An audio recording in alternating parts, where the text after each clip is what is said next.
بسم اللہ الرحمن الرحیم۔ السلام علیکم۔ یقین کامل کی میری تمام محترم بہنوں بھائیوں، امید کرتی ہوں سب لوگ اللہ تبارک تعالیٰ کی رحمت سے خیر و عافیت سے ہوں گے۔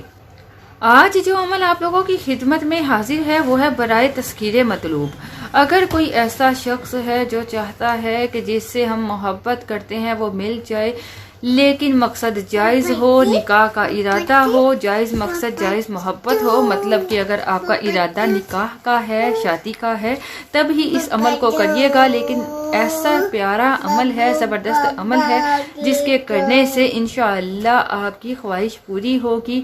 اور صرف ایک آیت کو آپ نے پڑھنا ہے، چھوٹی سی آیت مبارکہ ہے، لیکن یقین کے ساتھ، پورے یقین کامل کے ساتھ پڑھیے گا تو آپ کو بہت فائدہ ہوگا۔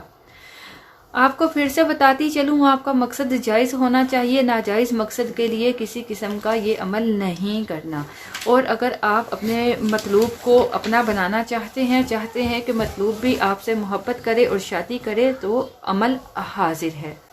آپ نے کرنا کیا ہے؟ باوضو ہونا ہے، باوضو حالت میں اس عمل کو کرنا ہے۔ اول اور آخر تین مرتبہ آپ نے درود پاک پڑھنا ہے۔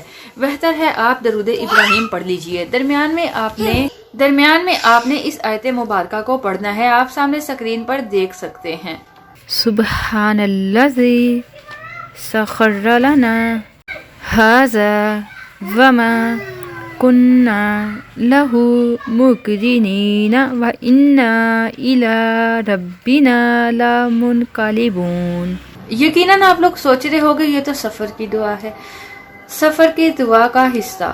جی ہاں، آپ نے اسی آیت مبارکہ کو پڑھنا ہے، پڑھ کر کسی بھی پھل مطلب فروٹ پر دم کرنا ہے اور وہ پھل فروٹ اس مطلوب کو کھلا دینا ہے۔ انشاءاللہ مطلوب آپ کا متی ہوگا، آپ سے محبت کرے گا اور آپ کا مقصد اگر جائز ہے تو کامیاب ہوگا۔ آپ کو بتاتے چلیں، کامیابی صرف اس صورت میں آپ کا مقدر بنے گی اگر آپ کا یقین کامل ہے، مقصد جائز ہے، آپ کے جو معاملات ہیں، معاملات رزق حلال ہیں اور آپ برے کاموں سے بچتے ہیں۔ انشاءاللہ آپ کو فائدہ ہوگا۔ اجازت چاہوں گی، اللہ نگہبان۔